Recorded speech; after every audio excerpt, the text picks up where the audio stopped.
Sherry Crossland had a home near Hampton, Virginia.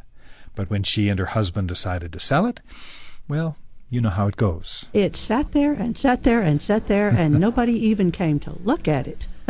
So Sherry got a little creative, started looking into alternatives, like swapping homes with another owner. And that's when she found this squat little stucco place in California. You know, it's basically a California dump, you know. Now, Jerry Stussman is the owner of that place in California, and he's actually not quarreling with Sherry's description. 1,300 square feet or 1,400, 3 bedrooms, 2 baths or 1.5 baths, typical postage stamp type yard.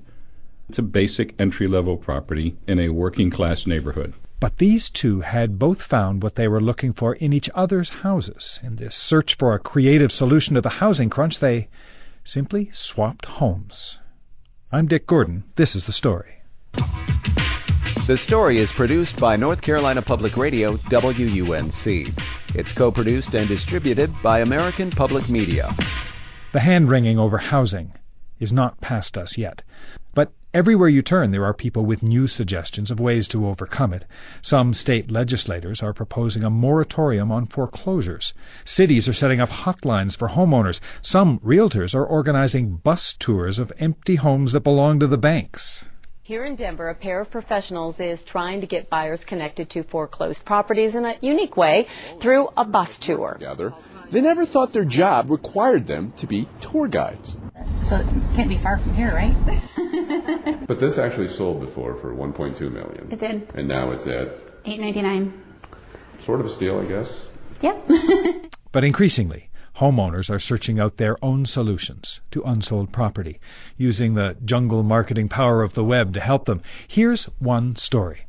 Sherry Crossland bought a house on the Virginia coastline back in 2003. She and her husband were planning for retirement. She saw it as a woodland retreat, close to D.C., all the latest conveniences and privacy, too. Well, it's on 3 acres, and the back acre is non-buildable designated wetlands. So, you know, you do the translation. That means that the house backs right onto Chesapeake Bay? Yes, it does. Yes. Fishing and crabbing from the dock. We had a 19-foot boat that we took in and out from it. Tell me about the house itself. About 3,000 square feet, lots of hardwood, hygroscopic heat under the floors, steam shower, and a 2-person sunken jacuzzi tub in the master suite. Okay. It was pretty nice. How about the kitchen? Kitchen was all gourmet, nice big double-door refrigerator, you know. Sounds like a pretty nice place. It was very pretty. Looking out over the wetlands, you could see the deer coming up to scratch their back on the pier. So, Sherry, listening to you describe this house, why did you want to sell it? We are not East Coast people. East Coast was nice. It was a good place to visit for a while, but the hubby and I are retired military. We're used to moving around quite a bit. Most of our family and friends are out in the West, and we like the climate better in the West, and once we retired, then we wanted to head back to where we were comfortable. When did you decide to sell? Oh, we decided to sell about mid-06. It started looking at work like they were going to be offering early retirement. And we had decided we were going to sell the house and take the early retirement and sell the house and just go out and do what we wanted to do. It'd be a lot less money, but how do you put a price tag on health? Now tell me something. In 03, what did you pay for the house? Do you remember? Oh, yeah, we paid $395. And when it came time to sell it, what were you asking? It was appraised at about $7,000, and we put it on the market for $650. It sat there and sat there and sat there, and nobody even came to look at it. I'm Dick Gordon. You're listening to The Story. Sherry Crossland's telling me that she and her husband decided to sell their house 2 years ago. They were hoping to be a step ahead of the current housing troubles. We didn't realize it at the time, or we probably would have made a bigger push to put it on the market earlier. Did you list it with an agent? Yes, we did. We listed it with an agent when we first put it on the market in April. We put it on the market for less than the appraisal and the market analysis, and we thought we'd have a quick sale. But nope, nothing happened. And then we found out that she wasn't really a realtor, so we fired her and we went with a bigger broker who said, "Oh my God, you're overpriced. So we dropped the price significantly. What are we down to now? $560. Ooh, okay, we're down $100,000. Yes, and nothing happened. She just kept squawking about, oh, gotta have an open house, gotta have an open house. And it's like she didn't even look around the neighborhood. This was out on a peninsula, in a wooded surroundings, but to get to this area, you drove through a nice working class neighborhood, but the people in those houses were not going to be able to afford the house out on the peninsula. What you're saying is there was no drive-by traffic that was going to stop, see the sign, come in and buy your house, right? Right. There's no way that you were going to drive in traffic from that neighborhood that could afford that house.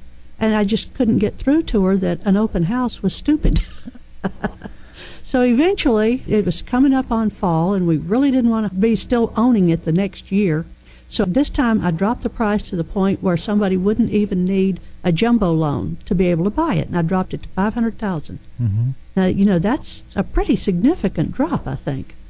And it started to get a few people in to look at it, but it was all just tire kickers. So I took it off the market, fired that real estate agent, and made an all-out effort on my own to get it sold. Sherry Crossland and her husband are savvy web users. They know their way around the back alleys of eBay and Craigslist. So they went to other sites that offered advice and listings of people interested in swapping homes. And they posted their place there. Sherry Crossland said she had no second thoughts about listing the house herself and preparing to exchange homes with a complete stranger. My career was repairing combat systems on Navy ships. I'm used to being able to jump on a plane, fly out into a place where people might be shooting at me, get something fixed that you don't know that it's ever worked before, and then fly back home. So I think confidence is something I pretty much have. So the military site sell my house by myself is not a big deal for you? No, not a big deal, no. Had you done a lot of buying and selling on the web at this point? I'm used to doing fairly big-ticket items on the Internet. When we decide to change cars, we just go ahead and put the old one on eBay and sell it for significantly better than you can get for trade-in. I mean, part of the reason why I'm asking, Sherry, is I wondered if you had any hesitation about maybe getting into the Internet world and getting burned, or if you've learned your way around there. I think I've pretty much learned my way around there. Nobody is burn-proof, but I think I've learned what questions to ask, and I've learned to trust my instincts pretty good. There's people that would contact me and say, oh, I really want your car. I'll pay you $5,000 more than you're asking, but would you take payments? No. Yeah. Let's see. I've had people contact me about cars that say, would you take this other thing I have in trade? It's wonderful. It's great. It's plated in gold. No. Yeah. I don't want that.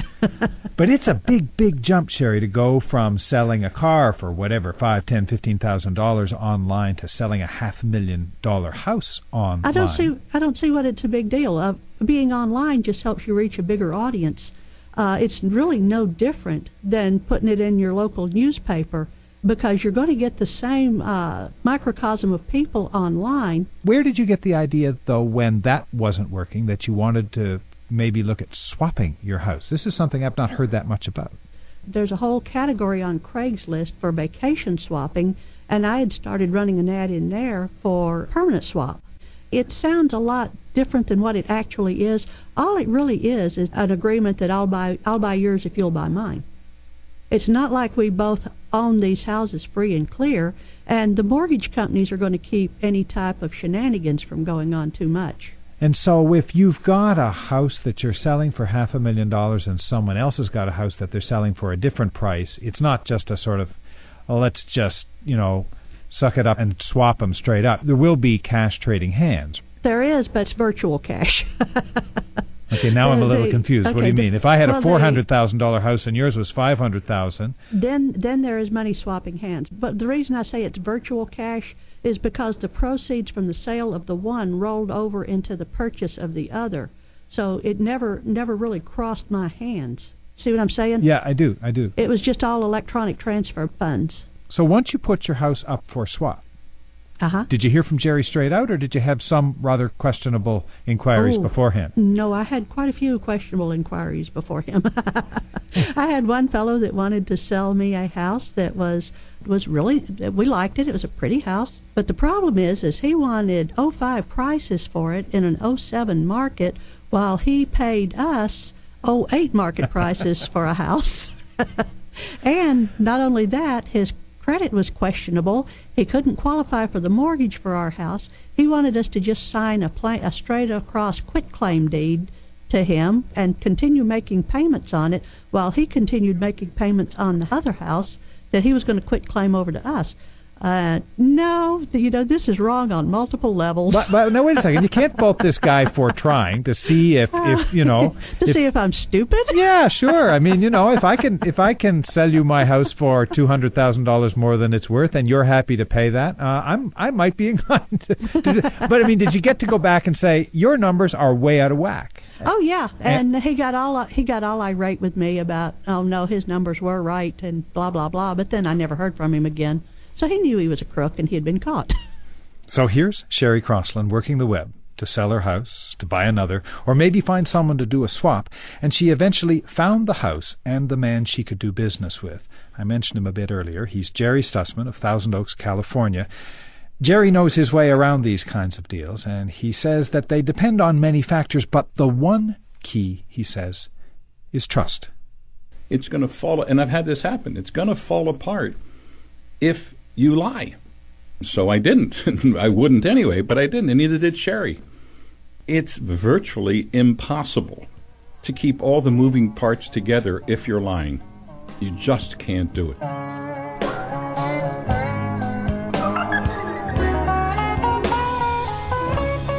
So I'll talk more with Jerry and find out how he and Sherry put together a house swap that not only helped them get rid of real estate they didn't want, but saved them both money in the long run. That's up next. I'm Dick Gordon from American Public Media. This is The Story.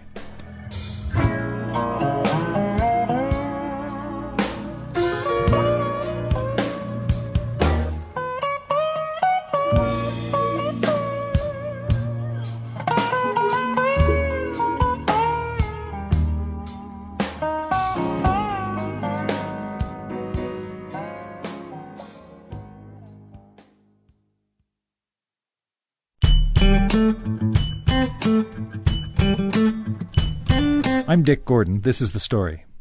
You can look at the housing crunch any number of ways.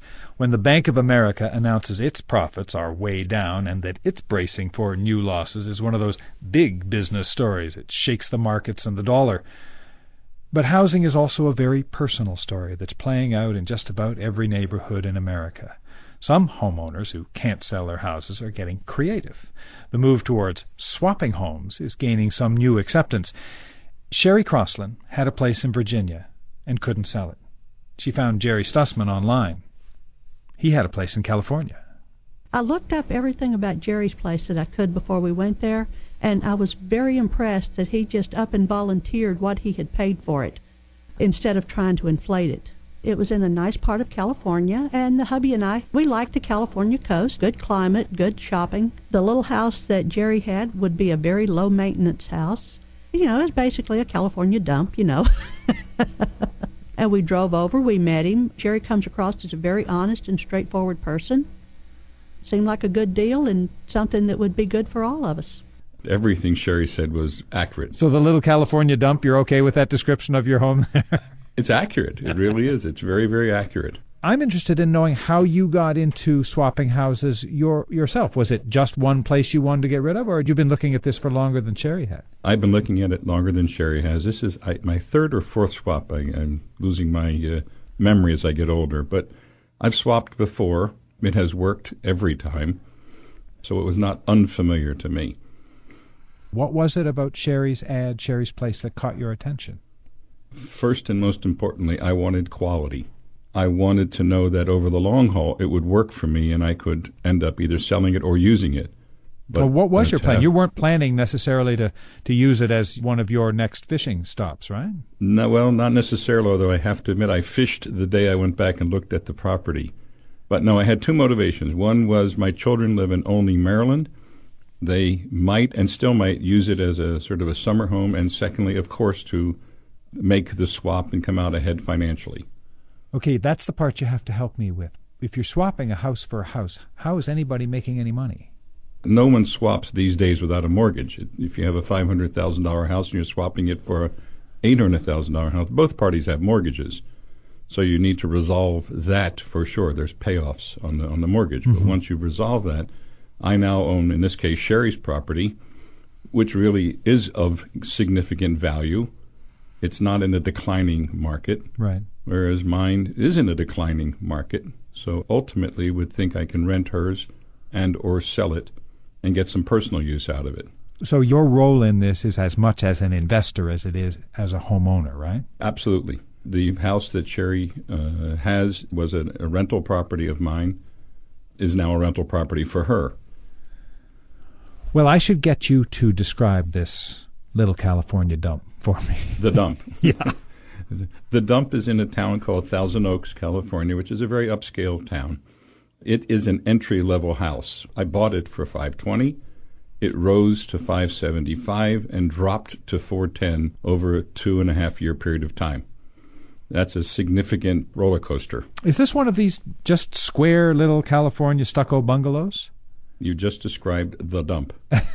1,300 square feet or 1,400, 3 bedrooms, 2 baths or 1.5 baths, typical postage stamp type yard, and a good rental property because it's a basic entry-level property in a working-class neighborhood. You mentioned that you have swapped homes before. You've never had any trouble? Never. There's so many safeguards in it that it's really difficult to make a mistake once you get past the things that Sherry outlined, the usual flim-flam artists. But if you have any sense of people at all, it's pretty easy to get past that stuff. And like everything in real estate, this gets a little complicated, so let's not get too mired in detail. Jerry and Sherry have swapped homes. Let's look over their shoulders at how this kind of deal works. Once you have an agreement on the price and you like the property, everything else goes on autopilot. It's very complicated. There's a lot of back and forth about money, but it's the same principle. That is, I'm going to buy hers. Yeah. For a price we've agreed on. She's going to buy mine for a price we agreed on. Now we got to settle the loan issue. How do we do it? Settling that loan issue and getting the lawyers to reconcile their paperwork doesn't end up being just as or more expensive than selling one and buying another? No. You have your normal costs. So when I sold Sherry mine, I paid about 2% of the selling costs for all the lawyers and the escrows and the titles and all that stuff. And she did the same when she sold me hers. And I paid 1.5% on the buyer's side for buying hers with all the escrows and titles and lawyers and all that stuff. So while we're talking about it in terms of you two swapping homes, what's the difference between the deal that you made and thinking of it in more traditional terms where you go to Virginia, you buy her house and sign all the paperwork, and then she comes to California and she buys your house and does all the paperwork? What's the difference here? I couldn't have afforded it. Had I sold my house here and then started hunting for a house that I could put a down payment on, it would have been complicated, to put it mildly. I would have had to go to Virginia and then go through realtors and find houses and qualify, and it would have been very, very complex. This is the virtual money that Sherry was talking about, right? Precisely, and it was virtual money. I mean, ultimately it ended up costing each of us some cash, but we knew that up front, and we could have backed out of it at any time if it just stopped making sense. Did you ever just scribble out on a table napkin how much money you might have saved if doing it this way instead of selling one, buying another? I doubt it, but, well, I know it's about 8%. Figure 6% for the realtor. That's on her $500,000 and my $500,000, $1 million. So roughly $60,000 to $80,000 that we didn't spend for me. And Sherry, how about you? Same? Same. Because I figured at least I saved the 6% real estate fee. And 6% of $500,000, that's $30,000 right there in my pocket. How was it the two of you trusted each other to get as far along in this deal as you did? Well, we drove out there. We met Jerry. We met his wife at her place of business. There was they just came across as very honest, straightforward people. You got to start off with reality. The reality is your house is worth whatever an appraiser says it's worth. Because you can't get a loan if you think it's worth $800 but it appraises for $500. What good does that do you? You have to, if you don't have credit, you're probably going to have a very difficult time. And so one of the first questions I ask people is your credit okay? What if they say it is, but it's not? I mean, are you checking this? But you don't have to. You don't have no to. Loan company. You're still going to have to qualify for a mortgage. You could be a really smooth talker and get all the way up to the point where they're going to check you on the mortgage, and then you're still down the toilet. And then think about it. If you're using the same loan company, in this case we did. We used Countrywide and Sherry Nikias, she knew everything about us. If Sherry Crossland wasn't what she said, I would have known that because the deal would have died. And if I wasn't what I was, they wouldn't have lent us the money either. Yeah. So you have those safeguards. I knew that my property was in a declining market, Southern California, and I did not want to continue to ride that horse downward. It was hurting enough as it was. I think that the only solution for me was to buy a quality property in a market that is either stable or is not declining as much and ride out the storm, which is why I rose it. So when I saw a quality property in a location that coincidentally was near my kids, it made sense. Then the numbers made sense, of course, also. And Sherry, when I hear Jerry describe that, I'm wondering to myself, so did you get the short end of this stick if you bought that property in a declining market? Well, we knew it was a declining market because California is a roller coaster for real estate. Yeah. But the one thing you can be sure of is that over the long term, it always goes up. Sherry's not moving into that little home in California, not just yet. As Jerry mentioned earlier, he used it as a rental property, and for now, Sherry's doing the same thing. In fact, one gesture of the kind of good faith these two developed was that Jerry actually went out and found a new tenant for Sherry. I live 10 blocks away from that house. It's in a good rental area. So it was not a big thing to say, you know what, to make this whole thing fly and keep it proper, I'll find a good tenant. And I let her make the decision about whether or not she wanted that tenant. She's a sweet lady. And how is that working out? Has she had any problems with the house at all? Well, except for the roof blowing off in the storm. Okay, guys. No, that's true. It's true. Let's hear it. We had horrible rainstorms right after Sherry bought the house. Horrible. And the roof over the garage leaked horribly. I didn't know that. So in any case, I think Sherry had already bought it. Yeah, she'd already bought it and owned it. And the tenant called me because I told Sherry that while they were moving and all, I'll take care of everything. The tenant called and said it's leaking horribly, and I went out and so I had the roof fixed. That's just the right thing to do. She didn't buy a house. If I had disclosed that it had a leaking roof, that's different. But, that's not the case, so I fixed the roof. Even though it was Sherry's house at that time? Yeah, but, you got to do the right thing. Well, you see, this is a part of the arrangement that you guys have that I don't think we've quite fully explored yet, and that is that there has to be a certain kind of financial logic to both of you. Sherry, you have to like the deal, right? Right. Jerry, you've got to be happy with the arrangement yourself, right? Precisely.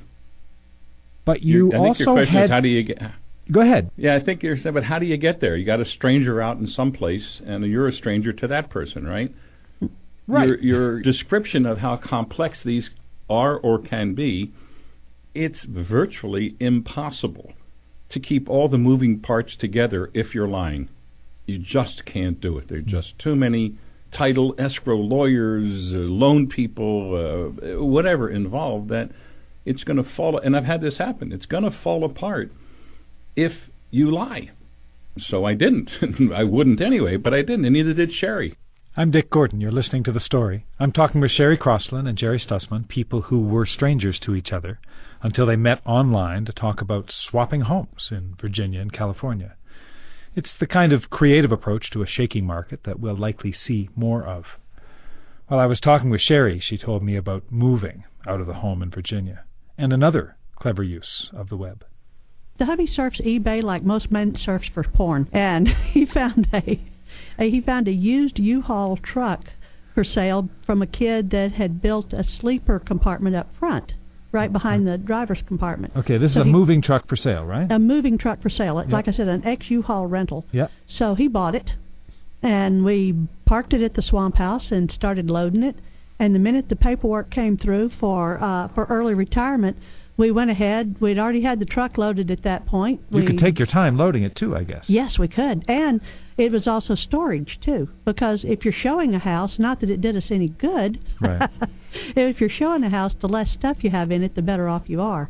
So we had basically, after we moved one load out to Vegas and then came back in our moving truck, we loaded up the rest of our stuff, parked it in back of the garage so it wasn't real visible, and waited for buyers to come out and look at it, but nobody ever came. But, it was still a good idea.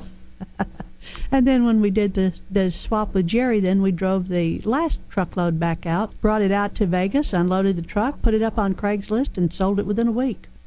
And sold the truck for what we paid for it. Basically a free move, minus your labor, right? Basically a free move, yep. But, we're retired now. Our labor's worthless.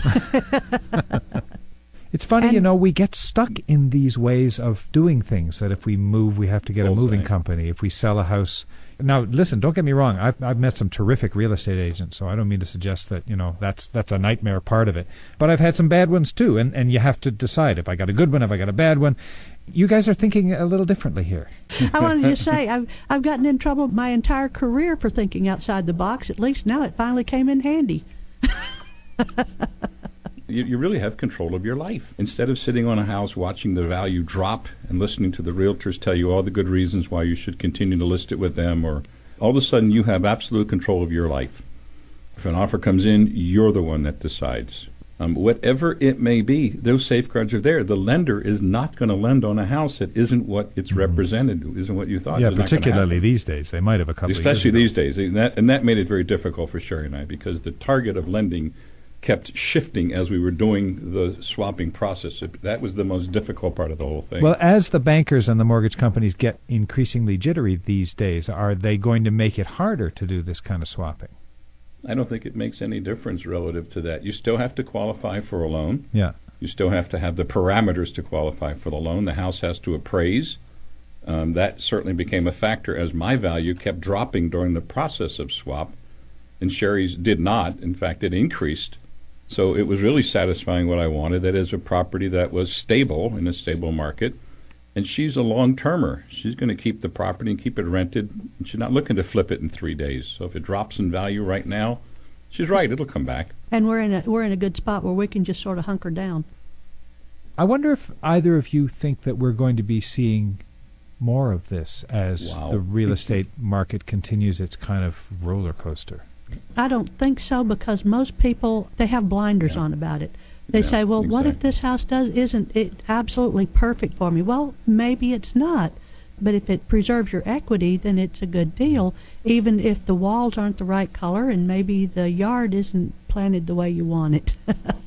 The primary problem is realtors do not alert their clients to this option.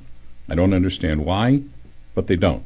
So when they won't get a commission on a swap, will they? I would have paid mine the commission, and she would have paid hers the commission. Okay. Yeah, they would have gotten a double commission. Yeah, all right. Exactly. But you don't see any realtors listing swaps on Craigslist or DomuSwap or any of the swap sites. And I'm not sure what the problem is, but it's a problem. And as a result, a lot of people lose their houses where they could have swapped. For all I know, for example, somebody in New Hampshire might want to swap for the beach house in Virginia, the swamp house. I know one way to find out. I just have to run a swap ad in New Hampshire or in Craigslist or whatever, and maybe somebody will. I don't want to do that, but who knows? I'm not sure why you're both saying, if times are tougher and people do have to get more creative about finding ways to sell their homes, why you're not thinking that swapping may be taken advantage of by more people in the months, years ahead. Change is difficult for people, and all the reasons that when we started this conversation you probably had in your head, and now they're only half as concerning as they were. They're not. They're there. Everybody thinks all the horrible things. It's not any worse than running an ad in your local paper. I would hope that people solve their problems instead of going into foreclosure. They do more swapping. They can control their own life a lot more. I'm Dick Gordon. You're listening to The Story. You know how a good CD often contains a bonus track, something you didn't think was part of the original package? Okay, so when I'm talking with these two, I'm in one radio studio, Jerry's in another, and Sherry's in another. And before we closed down the lines, Jerry had one more bit of swapping business to settle with Sherry. I didn't think they'd mind if we all listened in. One quickie to Sherry, this is sort of an aside, but we swapped my motor-driven bicycle called a Whizzer for her washer-dryer. Yes. How is Fuzzy using the Whizzer? I hate to tell you this. He rode it down the street and back and then sold it. I don't blame him. I did too. I rode it one time and said, "Oh, I'll kill myself on this thing." But Jerry, he has a new Mini Cooper now, so a much better toy than the Whizzer. Yes, a much better toy.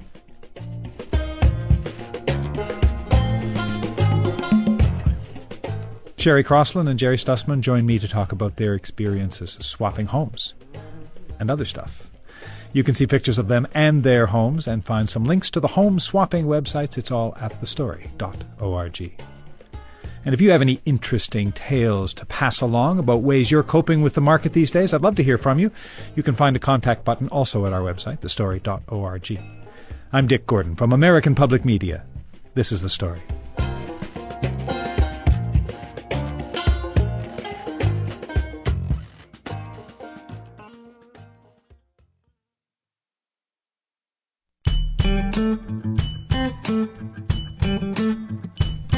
I'm Dick Gordon. This is The Story.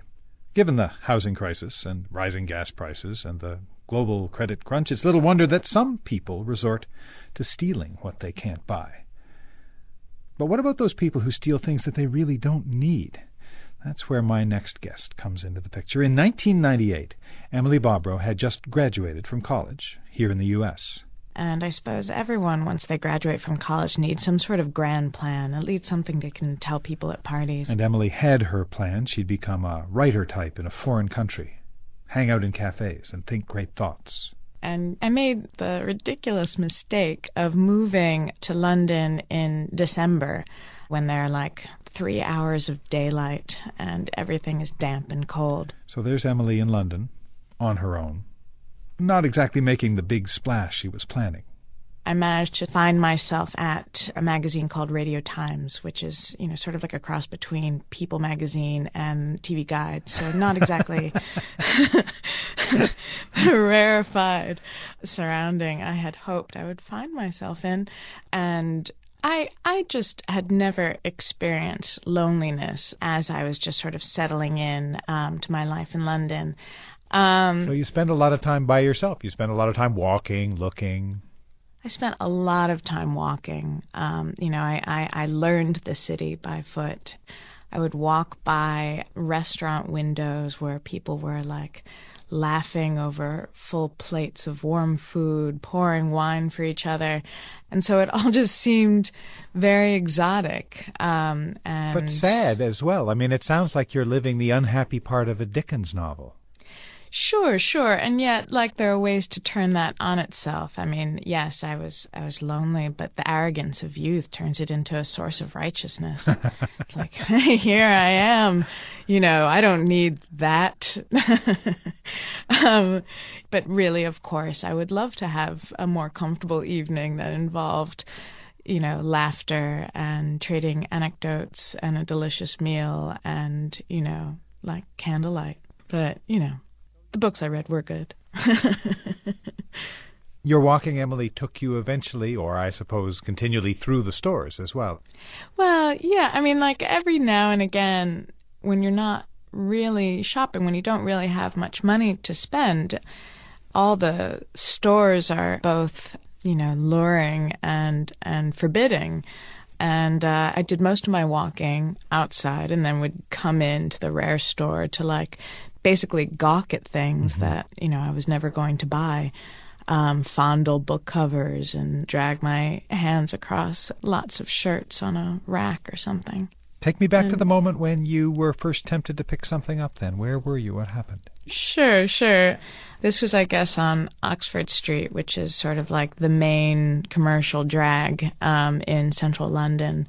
And at one major intersection is this, huge consumer temple called Topshop.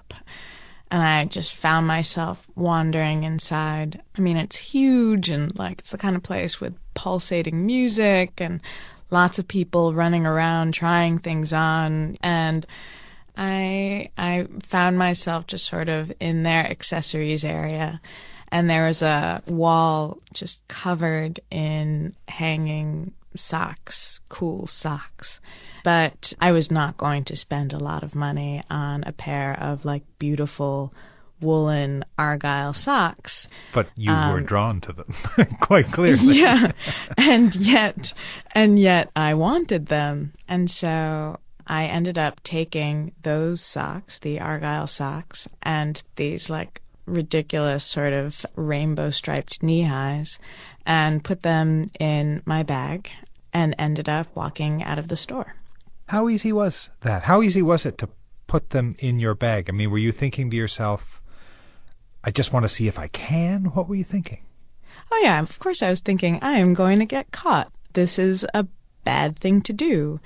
I don't know why I'm doing this. And there's that tension between, like, desire and dread and glamorous anxiety. And I guess I wanted the socks. I wanted to see what would happen. I couldn't exactly sort of feel too bad about the feelings of Topshop as a victim in the exchange. Right. You know, if anything, like I felt like I was getting back at them. Was there something empowering in this then? Oh, for sure. So I did rush out of the store, acting like a cool customer, expecting as I left the store that like some security officer was going to chase after me, tackle me, make sure that the socks got back to where they needed to be. Did you worry about a beep, beep, beep going off as you went through the door? I mean, was that sure, holding of your course. breath as you walked out? Sure, like of course, as I was walking through that metal detector or whatever it is, I worried that something was going to go off. And then when I was on the street with my heart beating and the two pairs of socks in my bag, I just felt victorious. It was like winning in some sort of duel against Topshop. Let me just try and understand this a little bit better. I wonder if it was a victory over the city because you had this kind of curious relationship with this new home. Exactly.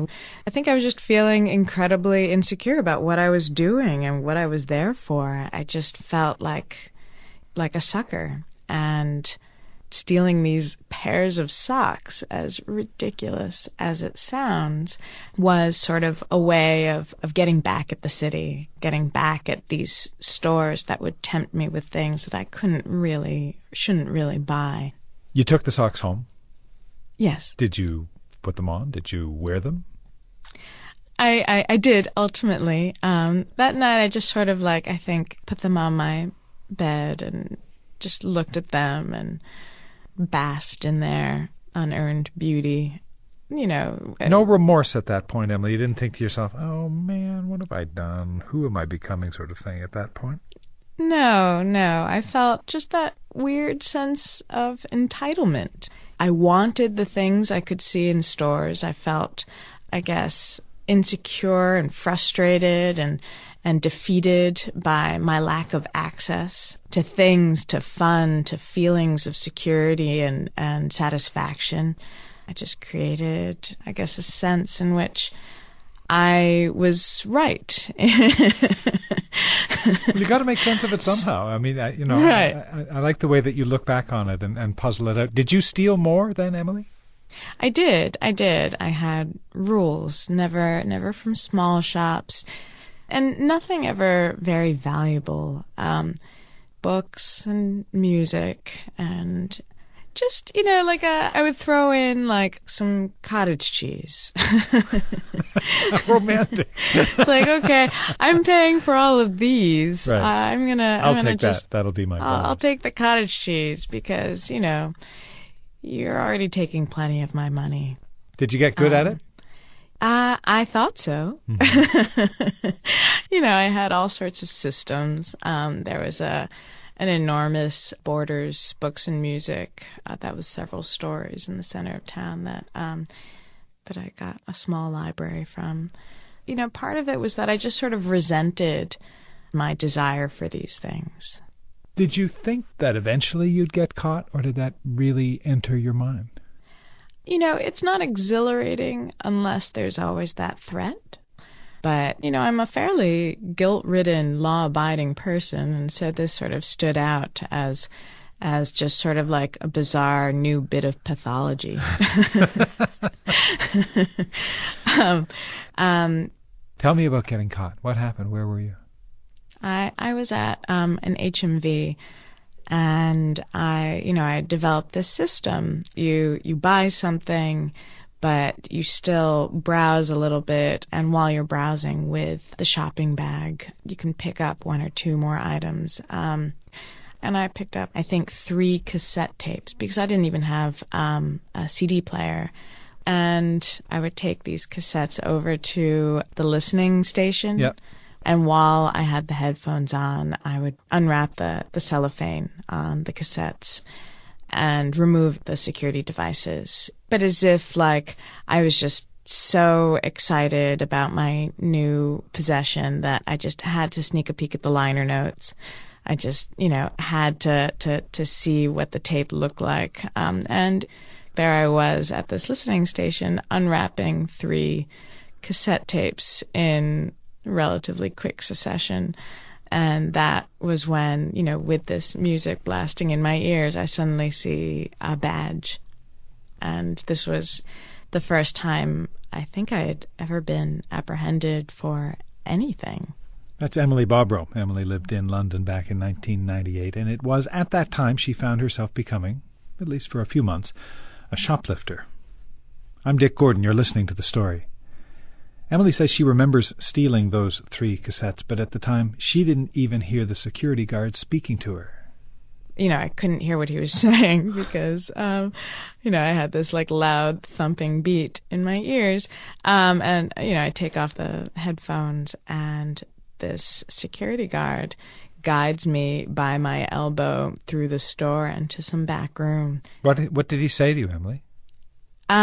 Well, we had a conversation in the back. But before the very first moment he came up to you, did you try and cover up what you were doing, or did you, got me copper, hands up? What was the exchange? Well, I wasn't that slick. and I don't think there was any way to really hide what I was doing. I was very clearly busted by this security guard. There's no reason to humiliate myself further by bluffing. And what happened in the interrogation room? It was funny because there I was, sort of like bunched up in a ball on this chair as this guy's talking to me, and in between us on this table were these 3 cassettes. And, as far as stolen merchandise goes, that probably had to be among the most pathetic. It was just sort of like a sad little pile of goods. And, the whole thing was humiliating. And also just from a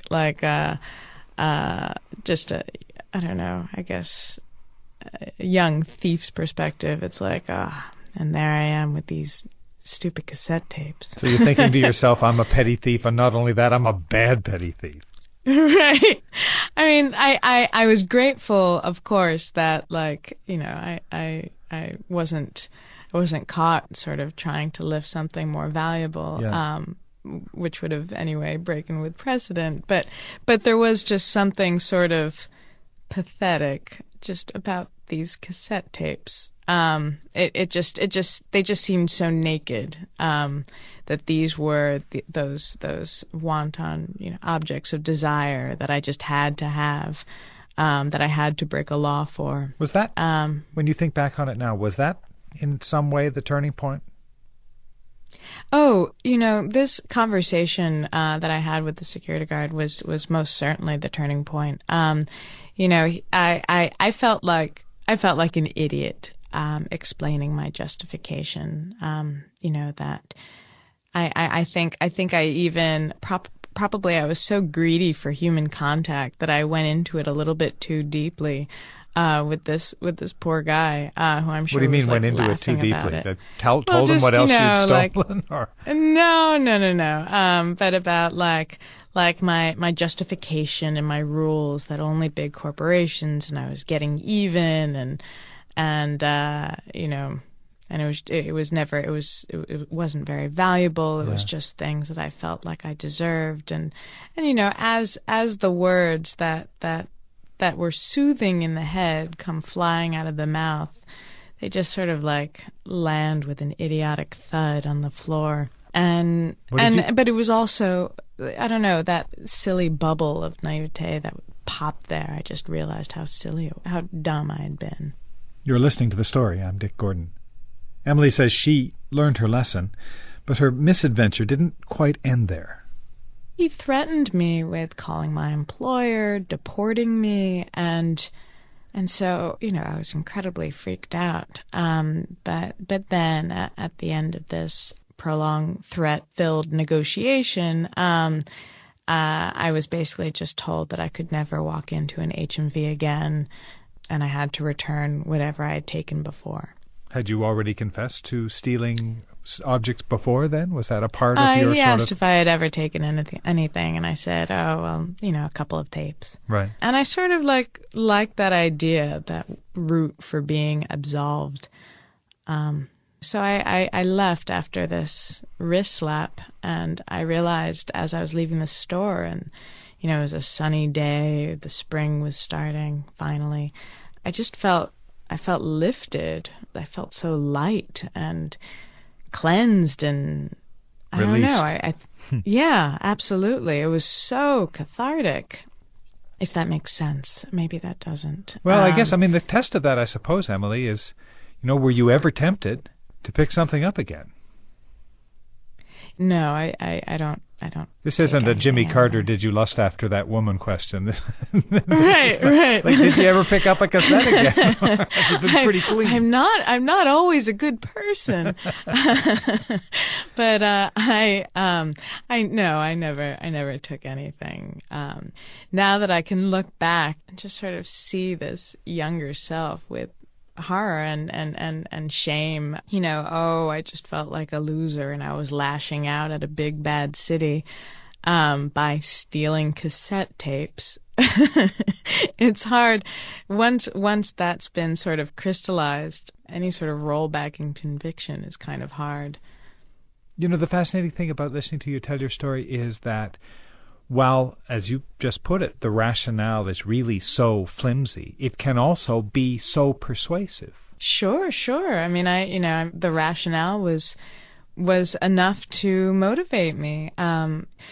Rationales can be crystal hard when there's no one there to challenge it, and they're just there to motivate a lonely self.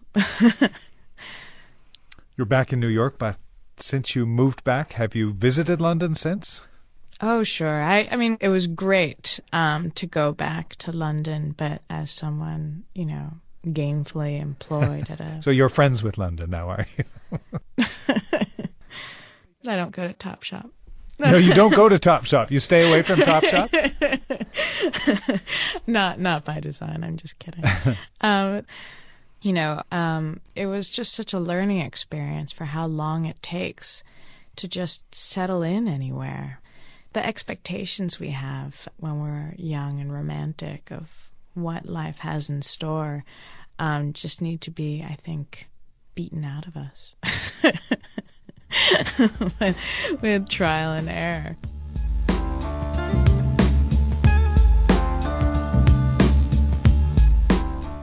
Emily Bobrow is an online editor at The Economist.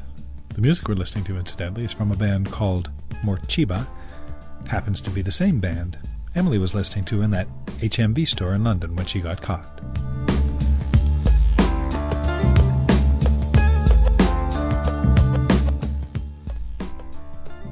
If you have stories of your own youthful indiscretions or learning experiences like Emily's, you can go to our website and leave me a short note. We'll get in touch with you. The website is thestory.org, or you can call and leave me a message on our telephone line at 1-888-966-9862. I'm Dick Gordon. This is The Story.